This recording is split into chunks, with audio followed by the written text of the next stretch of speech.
All right, section 6.6. This is a long chapter. This is solving equations by factoring. So this requires that you know how to factor in order to then solve equations that involve some kind of factoring. It's going to be solving quadratic equations. All right, so first thing we need to note is something called the zero factor property. It is what we are going to use for every one of these, okay? The zero factor property says if you multiply two things and you get an answer of 0, one or both have to be 0. They have to be.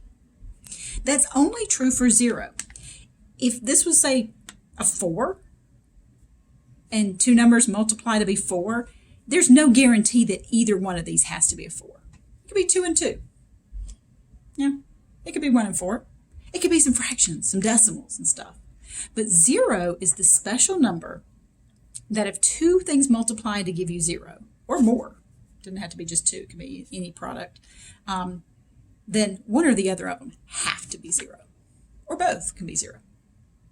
Okay, so that means that if I have the product of two things, this parenthesis times this parenthesis equaling 0, then either this is 0, or this is 0, or both. So what I'm going to do is once I get my equations into this form where they're factored completely into the product of two things, okay, two things multiplied together equals 0, I'm going to then split those apart into two smaller equations. And you guys remember how to solve these way back from chapter 2. That was a lifetime ago, back when people roamed the earth freely and yeah. So yeah, we're going to take this x plus 2. We're going to set it equal to 0. Now, this equation right here, this is a little baby equation. Look, you can solve this. You just got to subtract 2 from both sides. You get negative 2. This x minus 3, you just add 3 to both sides, but you get x equals 3. These two solutions solve this equation. If you plug negative 2 into here and here for x, you get 0 times negative 5, which is 0. Boom. That's right. 3. You get 3 plus 2. 5 times 0 also equals 0. That works too. So our goal for each one of these is going to be to factor it completely and then set each factor equal to 0 and then solve those smaller little equations. All right, so the stuff that I just said, written down for you, because I'm cool like that. This is what's called our standard form. That 0 is a big deal. You need this 0. Okay? So our goal is to get it into this form, that equal to 0 there. We're going to move terms to get the equation in standard form, if we have to. We won't always have to, but we may have to. Then we're going to factor. Then we're going to set each factor equal to 0 and solve. Okay, okay, first equation, here it is. Boop. 3x squared plus 9x equals 0. Now, here's the difference. This is what we were factoring before, up until now, in chapter 6. If I ask you to factor that, you would look for a GCF first. You would take out that GCF, and then you would see what you were left with. Now, I'm just adding this equal to 0. Now, that equal to 0, look at how pretty that standard form is. See? Look at that. Yeah, there it is. I'm going to factor this by looking for a GCF first. See? There it is, first GCF. I'm going to take out that greatest common factor of 3x, and I'm left with x plus 3. That does not factor any further. That's not the difference of two squares or the sum of two squares or anything like that. Okay? So we're going to set each one of these equal to 0. There's my dryer going off because I'm a multitaskatarian. So we're going to set each one of these equal to 0. Whoop. Remember, that's just the GCF right there. I'm going to split these apart. I'm going to take 3x equal to 0, and then x plus 3 equals 0. Now, these look very similar. but they solve very differently. Remember your equation solving skills, okay? You guys had a phenomenal teacher who taught you how to solve equations. I hear she was fantastic. Funny and witty. Yeah, anyway, so this one, you know, is 3 times x. So you solve that by dividing both sides by 3 to get rid of that multiplication. This one is addition. So you're going to have to get rid of that addition by subtracting 3. Okay, so while these do look the same, they both have a 3 and an x, the operations are different. That's multiplication because of the smushing. That's addition. So I divide both sides by 3 over here. 0 divided by 3 is 0.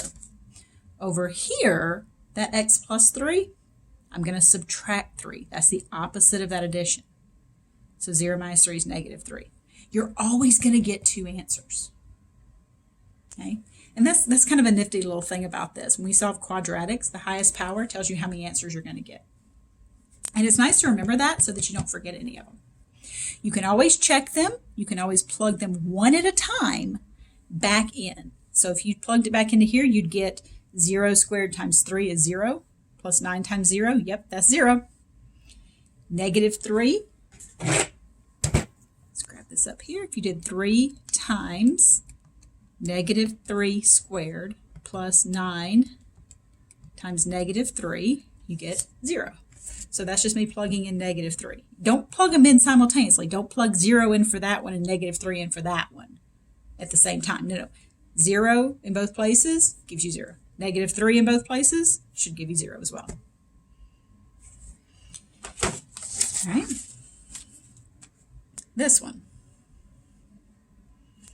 This is a trinomial equal to 0. Is there a greatest common factor here that we can take out? No. So if there's no greatest common factor, how many terms are there? There are 3 terms. So we follow this down. It's a trinomial. So does a equal 1? That leading coefficient right there, you see that number right there? Or the lack thereof? That's a 1. So this is going to be a trial and error factoring. So these start off exactly the same as the rest of Chapter 6. We're just factoring it. It's not until we split it that something new comes into play. All right, so we need to factor this. So we factor this into 2 numbers who multiply to be 36 and add to be 13. So we get 9 and 4. 2 numbers who multiply to be 36 and add to be 13. Okay. Now, here's the new stuff.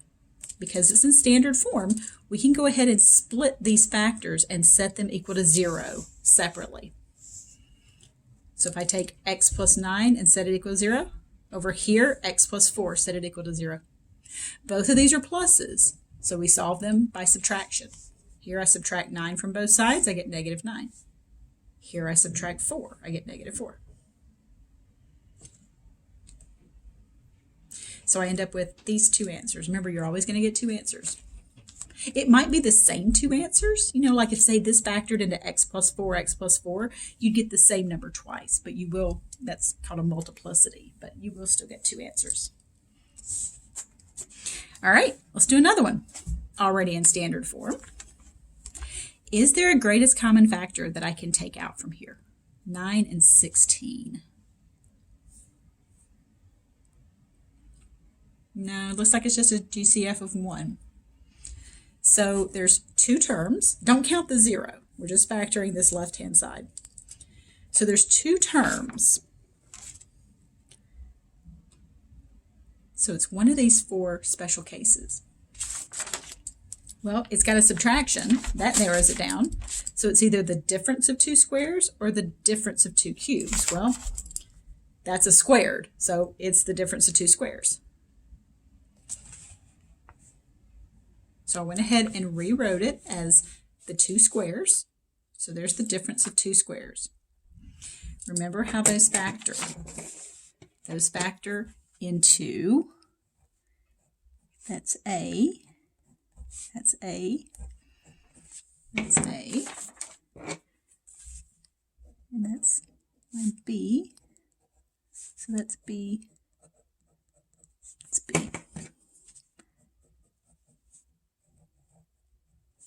trying to just accent these instead of just scribbling on top of them, but I guess whatever gets the job done. All right, so normally we would already be done because we would normally just want to factor it. Here's our new stuff. We're going to split these apart, set them equal to 0, and solve those equations separately. These are going to give us two-step equations. Okay, these were one-step equations. We just had one step and we're done. These are two-step equations. So for this one, I have to get rid of the minus 4. So I have to add 4 and then divide by 3. So remember, this is our chapter 2 stuff on equations. I know it's been a hot minute since you've had to do that. So you got to dig deep in your brain. And just know that, the final's coming up in a few weeks, so you're going to need those techniques. So it's, it's a favor I'm doing for you guys to, jog your memory on all that stuff. So you're welcome. Oh. All right, so add 4, divide by 3. Add 4, you get 3x equals 4, divide by 3. Over here, that's a plus, so I'm going to subtract 4. And then divide by 3. So I get 4/3, negative 4/3. It is possible to get fractions. Your answers can be positive, they can be negative, they can be integers, they can be fractions, they can be 0. You might get some decimals. I can see Hawk's not really liking the decimals and just wanting you instead to leave its fractions, but it is possible. Okay, let's keep going. There's another example. All right, so this is a good point. Pause the video, see if you can factor x squared plus 25.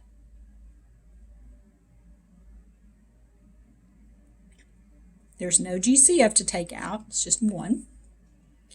It has 2 terms, and there's a plus in between. So it's the sum of 2 squares. And look, it does not factor. So what happens? It's the sum of 2 squares. It does not factor. There is no solution. So that could be kind of tricky. So if you run across these, just know that it is possible it could be a no solution. There is a solution that we get to talk about in Math 95, though, where you get imaginary numbers, but not now. All right. This one, 4x squared equals 20x plus 200. It is not in standard form. See how it doesn't have the equal to 0? That means it's not in standard form. So we have to put it in standard form. That means I need to move this 20x term to this side. And I move terms by doing their opposite sign. So if that's a plus, because you see there's no sign there, I subtract 20x from both sides. That's a plus, I'm going to subtract 200 from both sides. When I do that, this 20x is going to 0 off, and this is going to 0 off, and it's going to leave me with just 0 over there. So notice how this was positive. I moved it over there by subtracting it from both sides. That was a positive. I subtracted it from both sides. Some people think of this as when you move it across the equal sign, it changes its sign. It's the same thing. Now it's in standard form. Don't try to factor it like this. Don't be like, oh, there's a GCF. Yes, there is, but let's get it in standard form first. That's important. Now, what's your GCF? Well, there's not an X common to all three, but there is a 4. So let's take out a 4. Okay, so we get 4. When I take out that 4, I get a 1x squared minus 5x minus 50. Now, notice how I kind of drew this little thing right here. That's just to separate this for us. I want to factor what's in the parentheses further. This is, now that I've got the GCF out, now, how many terms are there? Well, there are 3 terms. The leading coefficient is 1. Don't look right here. Don't look there. This is what I'm factoring. That's why I drew that little line right there. This is what I'm factoring. That's going to be trial and error. So I need 2 numbers who multiply to give me negative 50, and add to give me negative 5. multiply to give you negative 50, add to give you negative 5. That's going to be either negative 5 and 10 or 5 and negative 10. It's going to be one or the other of those pairs. Well, this one adds up to be positive 5, and I need it to add up to be a negative 5. So it's going to be that 5 and negative 10 business. So I get positive 5 and negative 10. All right, I've completely factored it. It's time to split. So all that's just the stuff I was just saying. And all these are just those little side notes that I just said about the addition. All right, so let's talk about the splitting of this. So I just tried to give you a slight visual barrier here with this, just so you could see that we were factoring that stuff inside there. Now, when it comes time to split, you might think, well, I'm going to set this 4 equal to 0, x plus 5 equal to 0, and x minus 10 equals 0. So you may think, I'm going to get 3 answers. And she said I'm only supposed to get 2 answers. Well, this one, look at this, 4 equals 0. There's no x in there to solve for. There's no answer for this one. So yeah, there's no x to solve for. So nothing's going to come of that. These two have x's to solve for. This one's got a plus 5, so I subtract 5. I get negative 5. This one's a minus 10. I add 10 to both sides. I get a positive 10. So there's my 2 answers. All right. One more, and that'll end part 1, because this is kind of a long section. All right, it's not in standard form because it's not equal to 0. I'm going to move this 147 to the other side of the equals. That'll change its sign. It was a positive. It's going to make it a negative. Now it's in standard form. So, yay, standard form.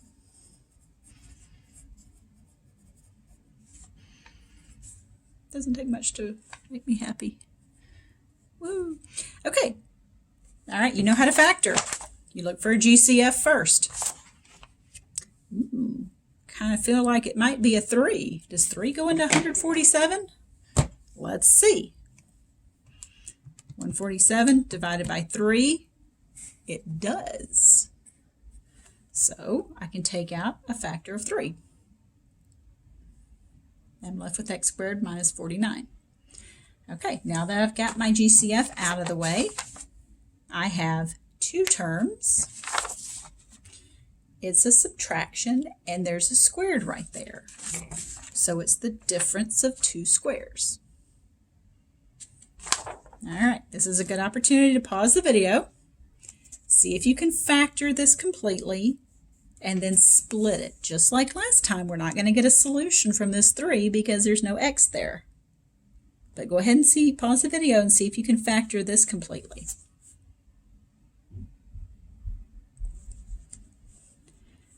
All right, so that's the difference of 2 squares. That is x squared minus 7 squared. So that's your a and that is your b. So it factors into a minus b, a plus b, or a plus b, a minus b, either one.